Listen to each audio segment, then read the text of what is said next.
Hello, yogis, and welcome to our Saturday fusion practice. So for today's practice, fusion means that we bring different pieces together.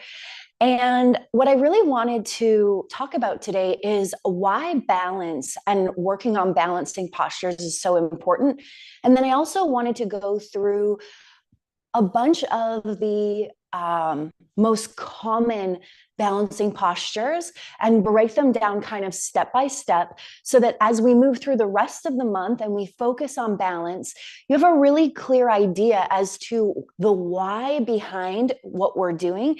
And also so that you can come into these balancing postures at different times throughout the day. Like I'll be chopping up carrots and be standing in tree pose. And maybe you are too, and you don't even realize that you're in tree pose. Or our balance can be practiced at any time of the day.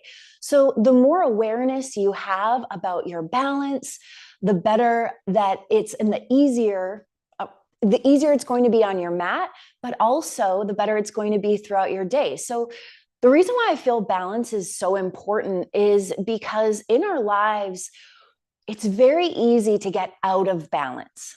So what I mean by that is we can focus on others more than ourselves.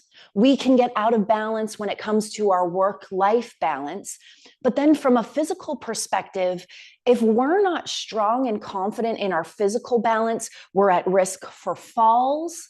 We are at risk for injury. And especially in our yoga practice, it makes it more challenging for us to do any of the postures because so many of the postures, our feet are spread out and that balance is really important. And when you think about yoga and you think about everything you do on the right side, you do on the left side, like I feel like our day kind of pulls us out of balance and our practice brings us back into balance.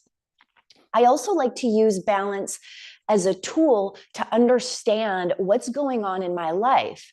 So the body can be broken down into the right and left side. And if I'm out of balance on the right side, that can be an indicator of where my life is out of balance when it comes to the energy signified by the right side, and the same thing on the left. So when we think about breaking the body down into these two quadrants, the right and left side, we think about, so the right side is more of the masculine side. The right side is more of the logical side. The right side is more of the analytical side. And then the left side is more of the feminine. It's more of the creative. It's more of the imaginative. It's more of the expansive. And we have both of these energies within us. And so if I come into a balancing posture and I'm feeling out of balance on one side as compared to the other, I can use that as a tool to look at my life and reflect on my life and really look at, okay, where am I out of balance in my life? Am I spending too much time in my logical brain? Am I spending too much time working and being productive and being in that right-sided brain? There's one way to do things, too rigid with my thinking. And then if I'm out of balance on the left side, I reflect and I look at, okay, so if it's my left side, it's my creative side, it's my feminine side. Am I spending too much of my time nurturing others? Am I not spending enough time for my own self-care? Am I not spending enough time in my creative endeavors, in my fun, in my play? So we have both of these sides, and we can utilize our practice to help us understand where we are and what's going on in our lives. I love to use the body as a tool to understand what's going on for me. So I also wanted to discuss kind of how the cycle of awareness kind of works in my experience. So we come into a pose and we experience that pose physically. And the experience of the pose physically creates thoughts in our mind that are connected to whatever we're experiencing in the pose. So for example, if we're out of balance and we can't do it, it might send us into a story of thought of, I can't do this, I'm too old, I'm too heavy, I'm not flexible enough, whatever that story is in our own mind. And as we become aware of those thoughts, as we start to think those thoughts, especially if they're habitual thought patterns, which are patterns that we think many times, then we start to feel things that are connected to whatever the story and the thought is. So once we start to feel things, then we start to embody those things, and that affects our decisions. It affects how we see the world around us, our perceptions. And so I see yoga as a tool to become aware of the habitual thought patterns that are connected and created through the sensations and the experience of the physical. And then we can choose different thoughts, which actually create new neural pathways, especially if we think these thoughts over and over and over again, just like the neural pathway has been created of the negative belief of, I'm too old, I'm out of balance, I can't do this. We can create new thought patterns of, I can do this, I'm good at this, my body is capable, I can appreciate and become grateful for my body. And those thoughts lead to very different feelings, which lead to different actions. Our feelings are what create our actions, and our actions are what create our experience. And so as we're retraining our brain, so first we're coming into the physical pose.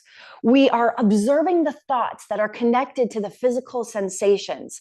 And as we observe, we gain awareness, and we have the choice to think different thoughts, which are going to lead to different feelings, which are going to lead to different actions. So that's how we can come into this deeper understanding of ourselves, this deeper awareness of ourselves through our yoga practice. So as we're coming into these balancing postures, I really encourage you to observe the thoughts that are connected with whatever's going on in your body. And I really encourage you to stay really curious. Stay really curious about the external aspects of your life that are reflecting in your practice. So if you are out of balance and you're really challenged on the right side in comparison to the left side, then, as I said, you may be too much in the analytical and not enough in the playful. You may be too much in the processes and the doing of, rather than in the creation and the going with the flow and the allowing of the unfolding. You may be too much in the discipline and less in the nurturing. So this is how we can use our balancing practice and use our body as a tool to reflect on what's really going on in our life.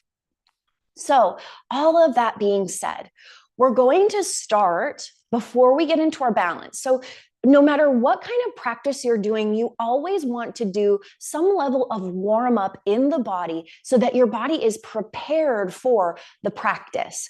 And so when we do our Vinyasa class, we warm up our body within the class. When we do our strength class, we warm up our body within our strength class. And it's the same thing with our balance. So we're actually going to go through a few exercises, a few movements that are going to support us as we come into these balancing postures. So the first place that I want to start is our feet. So bring the soles of the feet together and then peel the feet apart and just give a little massage to the arches of the feet. A little bit of self-massage goes a long way, and our feet really are the foundation of our balancing postures. So we want to make sure that our feet are nice and warmed up, they're awake.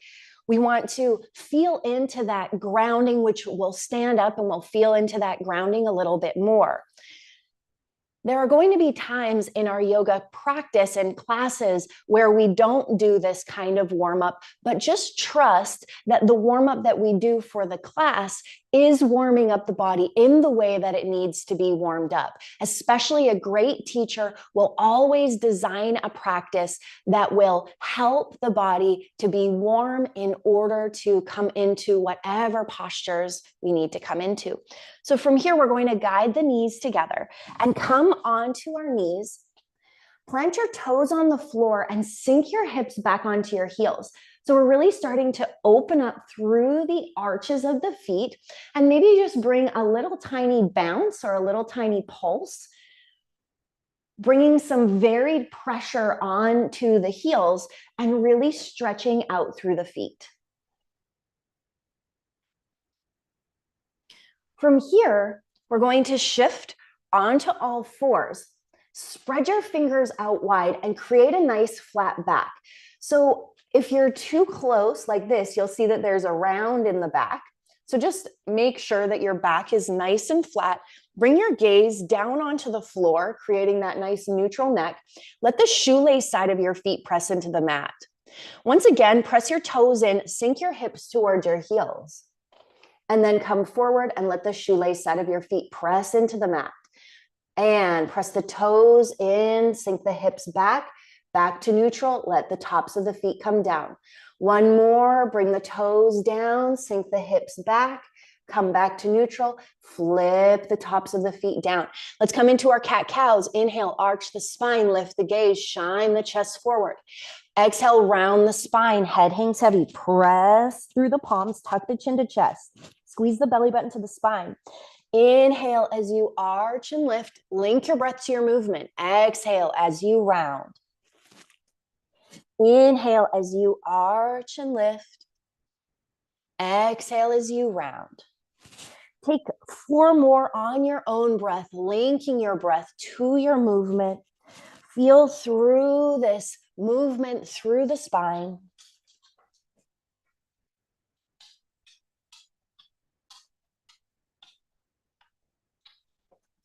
And let's come into our puppy pose, walking the hands forward, letting the chest come down, letting the forehead rest down.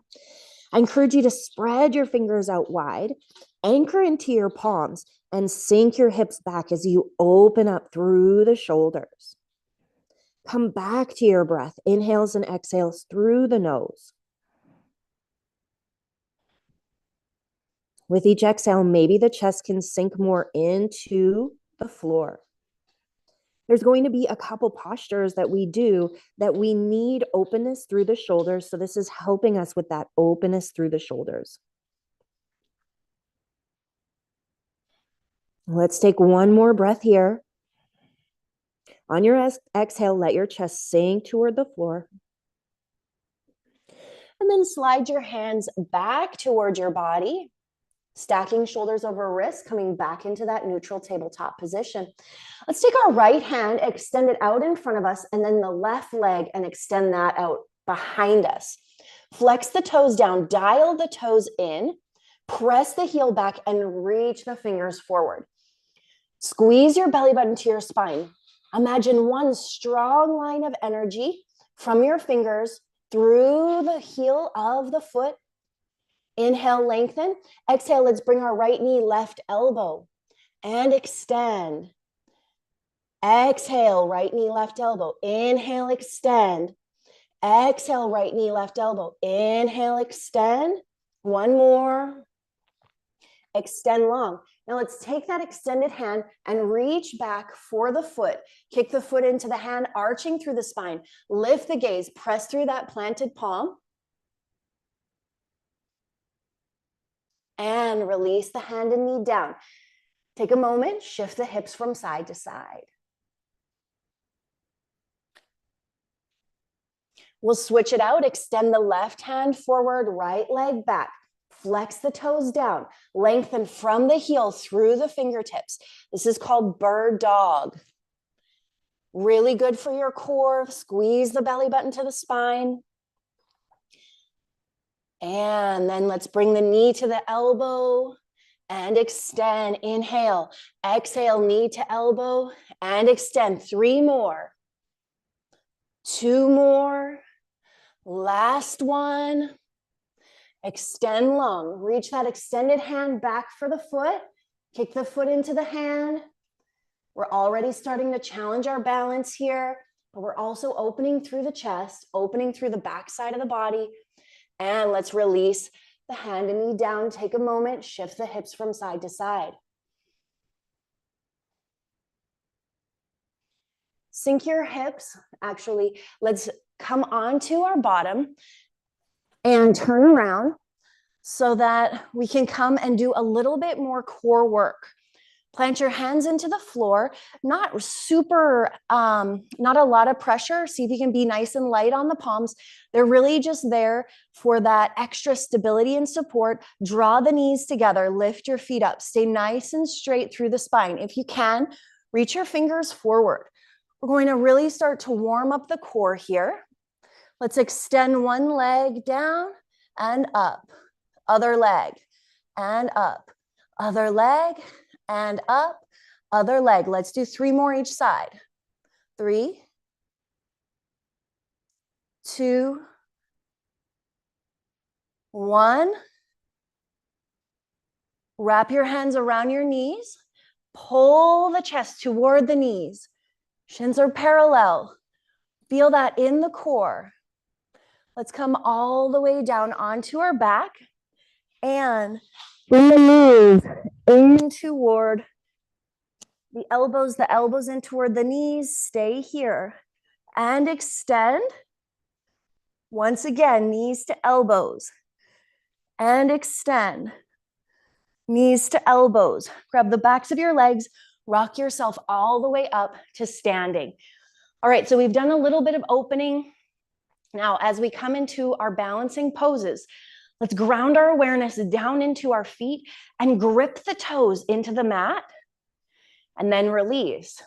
Grip the toes into the mat and release. Let's bring our palms through heart center, close down the eyes, and just allow your awareness to sink down into the floor. Feel into all of the parts of the foot that are connected to the floor.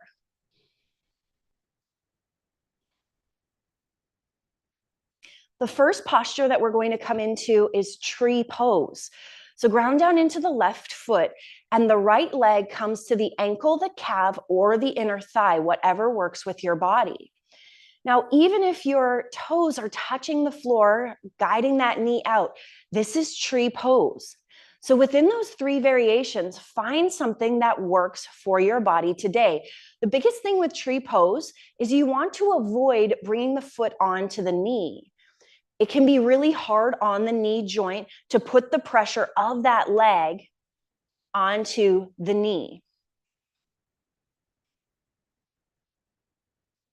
Now, the options here are to keep your hands pressed at center or to extend your arms out like you're growing the branches of your tree. I like to cactus out the arms and squeeze the shoulder blades together.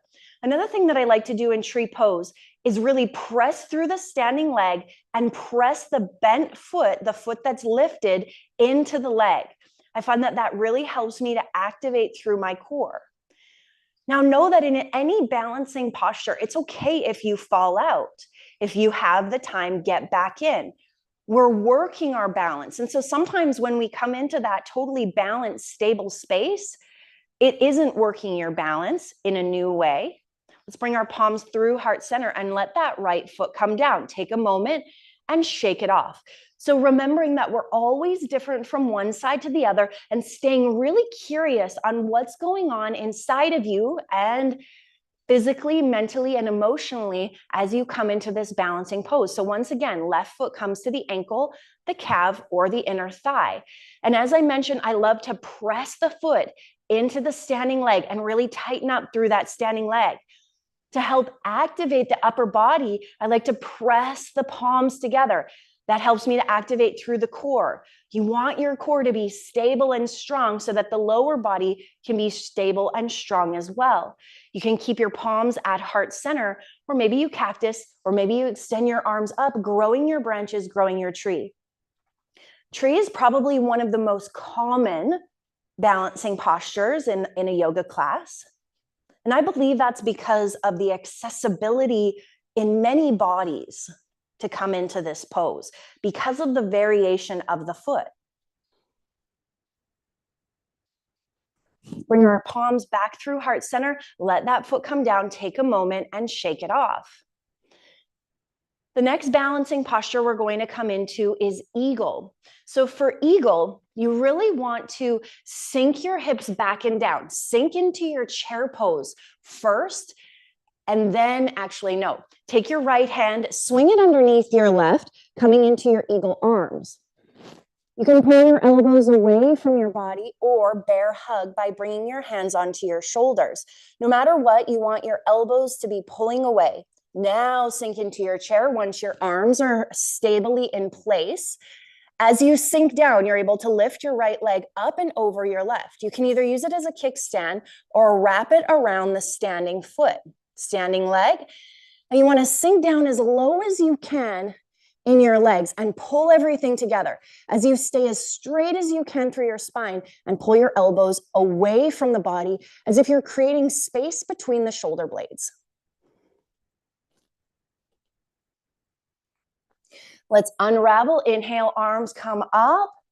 Exhale, swing the left hand underneath the right. Either come into that bear hug, sink the hips back and down, lift the left foot up and over, and come into the opposite side. Notice. Is one side more challenging? Come back to your breath.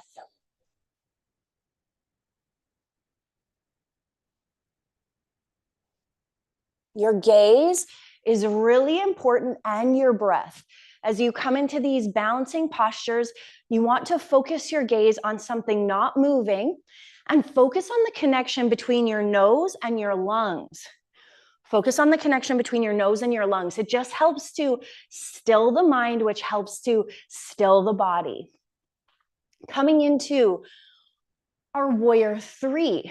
So warrior three is where let's step to the back of our mat and step forward on your right foot. As your arms come out like airplane wings, press the heel back. Now, ideally, you are paralleling your leg and your upper body to the floor. Now, what I like to do is squeeze the shoulder blades together, squeeze the fingers together. You can bring your palms through heart center, press through that heel. And maybe you extend your arms forward. This is actually warrior three. You can lift your gaze, shining your chest forward, press through that heel, and release the foot down. Step back to the back of your mat. Take a moment, shake that off. Come back to your breath, and we'll switch it out. Step forward on the left foot. Start to lift the back leg up, press through that heel as you lower the upper body down. I love to come into airplane first, squeezing the shoulder blades together, active through the core, dial the toes in. You can bring your hands through heart center, keeping a gentle bend in that standing leg, or extend your arms forward. Warrior three.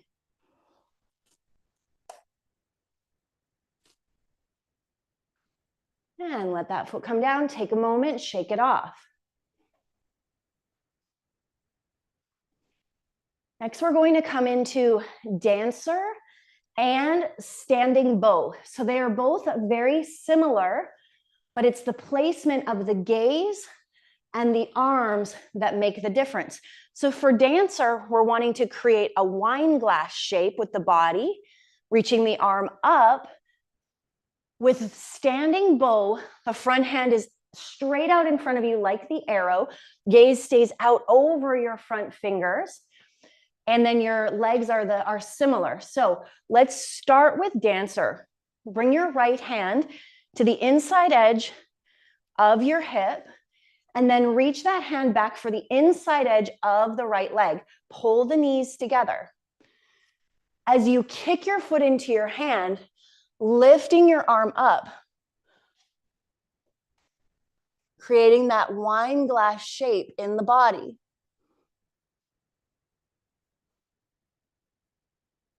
And let's switch it out. Left hand to the inside edge of the left hip.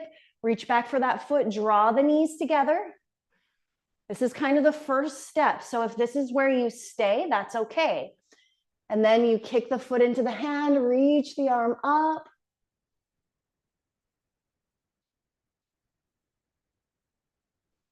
And release that down. Take a moment, shake it off. Let's shift into our standing bow pose. That right hand comes to the inside edge of the hip. Reach the right hand back. Left arm comes up, pull the knees together, helping to create that stability. Kick the foot into the hand. As you start to lower, keep your gaze straight forward over your middle finger. Kicking your foot into your hand, it'll come higher over time.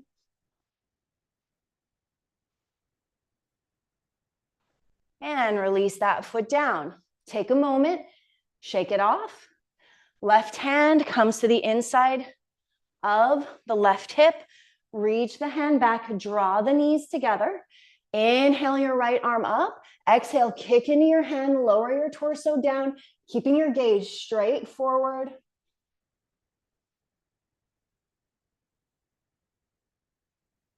And let's let that side come down.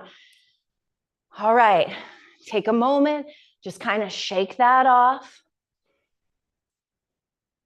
I'm going to do a few more in sequence. So ground down into your left foot and hover your right heel above the mat, flexing your toes to your face. Get nice and active through that foot, active through the core. Reconnect to your breath. Notice the connection between the inhales and exhales through the nose, coming into the lungs. Hands can be on your hips or active down by your side. So first we're going to come into the Shiva twist, bending into the knee. You can stay right here. This is working your balance.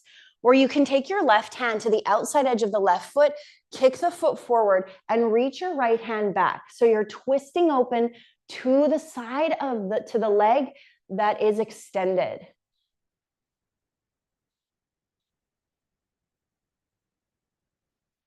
Come back through center. Take your right hand to your big toe, press that forward. You can stay right here. Maybe you start to draw your forehead down toward your knee. Maybe you can bring your hands underneath your leg and really draw the upper body down. Another option is to bring your fingers to your toes and extend the right leg out, extending the left arm out, gazing to the left.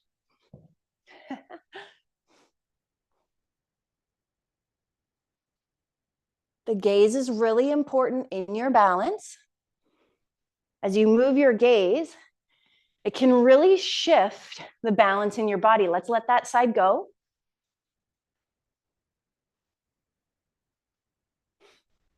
Ground down into the right foot, hover the left leg, hover the toes, flex the toes to the face. You can stay right here or bend into that knee, really press through that standing leg, focusing your gaze, feeling the connection between your nose and your lungs. For that Shiva twist, taking your right hand to the outside edge of your left leg, kicking that leg forward and peeling your left shoulder back, squaring your body open to the left side.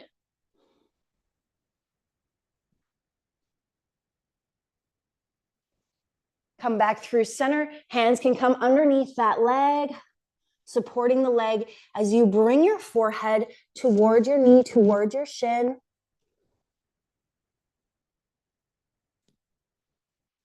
Taking your left fingers to your big toe, opening that out, sending your right hand out to the right, gazing to the right.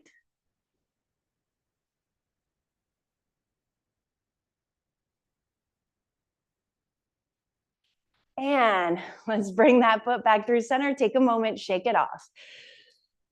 So that's kind of it for the basic postures.